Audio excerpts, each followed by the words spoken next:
everybody. February 21st, 2014's weekly wrap-up. And what happened, as far as what happened on the website this week, we released step 22 in the harmony course. And that was a little vocal arrangement, and you could sing any of the parts. You could listen to both of the parts, or you could play one part and sing the other part against it. And also there was kind of a little question and answer on this clip, asking you to identify the difference between oblique motion and similar motion and parallel motion and contrary motion. So all of that was happening in that clip. And again, if you have full access to the website, hope you do, all you got to do is go over there and click on 22 and check that out. And if you've been moving along through the harmony course, we're heading up into all fun, interesting things coming up. So keep watching that and keep working with it. It'll help you a lot in your harmony singing. And now for the musical tip of the week. Well, I want to change the angle of the camera here in a minute and talk to you a little bit about vowel consonant combinations. I've been kind of on that track and path the last few vocal tips. We talked about diphthongs and what they were and how you handle them. We talked about taking the I vowel sound and how it was a throat killer and what you can do to fix it. And now I'm going to show you a little bit more about the shapes of vowels and what you can do with the consonants. So let's do the magic of camera work here and change from this angle so I can get to my piano to this angle right now. And bam, or abracadabra, whatever, here I am. So we talked about the fact that the I vowel sound should always be sung as an I-E. This is a couple of tips back. I, and end with an E, and you get that immediate sound that sounds like you're singing I. But you're not hurting your throat. When you're doing that, you're using an ah vowel sound. Then we talked about diphthongs, and I used the example of the word song. And even though that's a single syllable word, your tongue has to go in two different positions to do it. Song, and you do that ng, you let the ong happen at the end of it instead of splitting it and going song, that kind of thing, because it'll change the value and close your throat down and change what it is that you're doing with the sound. So those were the suggestions previous. So as you can see, in every case, to get beauty in your voice, we're always working with the vowel sounds. And my tip to you this week is that you need to practice working with all the vowel sounds, oo, o, e, ah, and even a, which puts a little bit of compression into your chords. So you take a basic exercise, it could be anything, a 5-note pattern,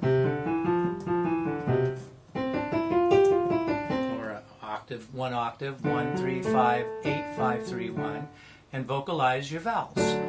Ooh,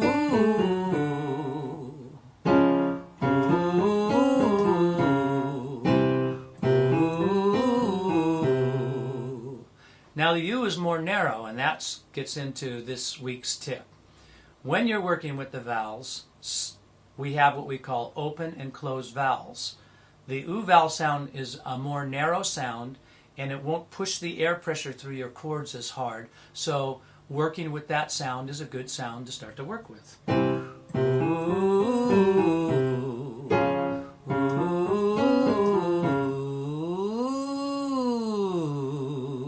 Now if I go to an O, oh. Well, if you practice and try the same thing, you'll see that the air pressure builds up more bulk when you sing an O underneath your chords than when you sing an U. Ooh.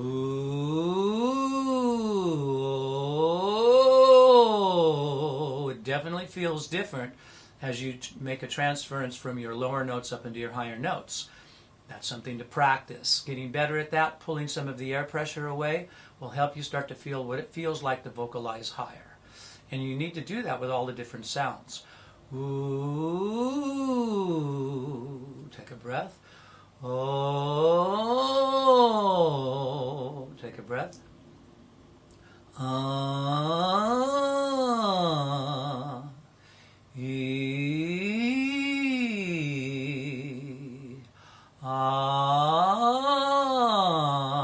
Now that and may sound similar, and they are similar, but they're different in the shape of your voice box and the shape of your vocal tract is different when you sing an or when you sing an ah. So you need to practice both of them separately, even if they sound very similar when you're singing them. The E is more closed again.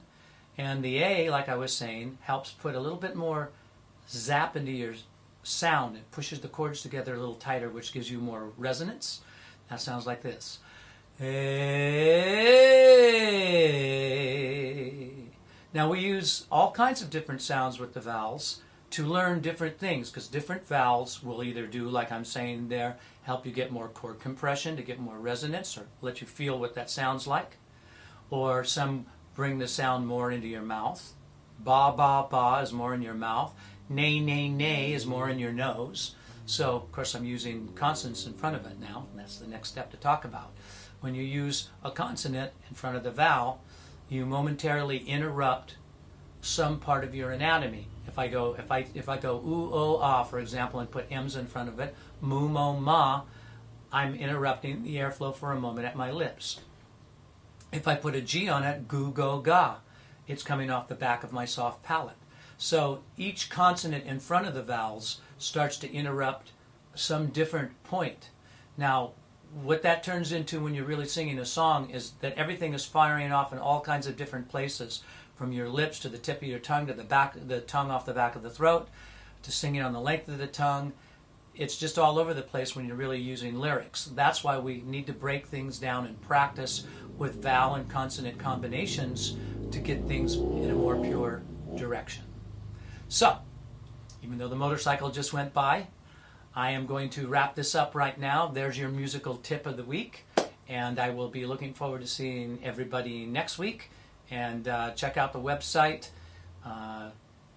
working on that harmony course, some more advanced voice course lessons coming up.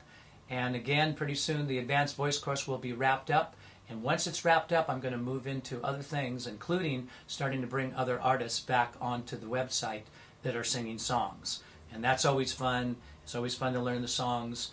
I've been working on getting the advanced course done, but taking my time so I do it right, and working on this harmony course, because all of the information that's locked into all of the courses, including these two courses that I'm working on, when I bring the singers back on, I can use references of all of the courses. So it's been important for me to finish the courses before I brought too many singers back online, and the reason why is because it's only going to confuse the issue until I get the courses done. But there's plenty of songs to be working on anyway, and I did tons of songs before I started to put the courses on. And I'm excited of the fact that we're just moving along and the courses are getting to the point where they're all going to be wrapped up. There's always going to be more courses. I've got some great ideas for other courses.